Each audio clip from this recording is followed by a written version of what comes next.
Speedway. In the starting grid of 40, 39 good old boys and one lady. Back in the 27th position, Janet Guthrie was revving up her number 68 Chevrolet. Ms. Guthrie is 38 years old, a New York physicist who tried to qualify for the Indianapolis 500, but failed for lack of a fast enough machine, not her driving skill. This week, Janet switched her sights to the World 600, and she qualified. Nearly $250,000 in prize money at stake. All the top drivers on the NASCAR circuit, including David Pearson, the pole sitter, and Richard Petty, the defending champ. And when they took the green flag to start the World 600, Janet Guthrie, a veteran of 13 years as a sports car driver, became the first woman ever to compete in a major stock car race. Janet's qualification was amazing because she had only 2 days of practice, only one in her car. Remarkable when you consider that she qualified for the 27th slot with a little more than 40 total laps of practice. The transition from any other type racer to a stock car is extremely difficult.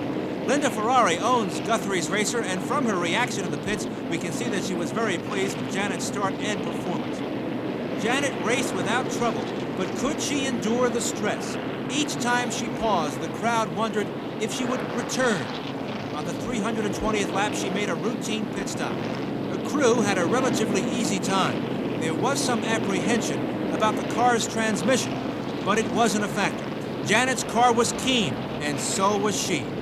There was a relief driver standing by. The intention was to give way midway through the race, but Janet drove the entire race. She wanted to prove that a woman can compete with men at this level of competition. It's happened before in other sports, never before in auto racing.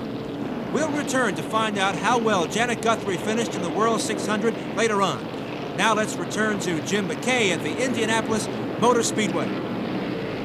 Woman ever to compete in a major stock car race. There was a question of Janet's driving skill. But not only did she qualify for her first stock car race, she averaged as much as 150 miles per hour, and she was voted the most outstanding driver in the race. She started from the 27th position, and she managed to steadily improve her standing without taking any chances. A crowd of over 103,000 at the Charlotte Motor Speedway, temperature reaching 130 degrees at the track, the lead changing hands 37 times. David Pearson in his number 21 Mercury took the lead for good on the 301st lap, edging past Richard Petty. With 2 laps to go, Pearson's lead was less than 10 seconds. Number 41, Grant Adcox, and number 90, James Hilton, collided coming out of the 4th turn. The accident caused the 7th caution flag, and Pearson was assured of the victory, his 5th of the season. The last 2 laps were run with a yellow caution flag. Pearson beat Petty by 7 seconds, averaging 137.352 miles per hour. Pearson had led 234 of the 400 laps, won $49,990. Janet Guthrie finished in 15th place, 21 laps behind, and afterwards she discussed her problems with traffic procedure. Well, I suppose that was one of the bigger problems was learning exactly what traffic procedures are in NASCAR, and I think I tried to be a fair bit conservative on that.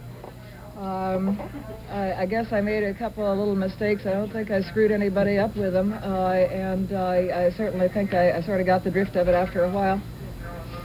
Once again, the winner of the World 600, David Pearson. Richard Petty was 2nd, Cale Yarborough a lap behind was 3rd, Bobby Allison was 4th, 3 laps back.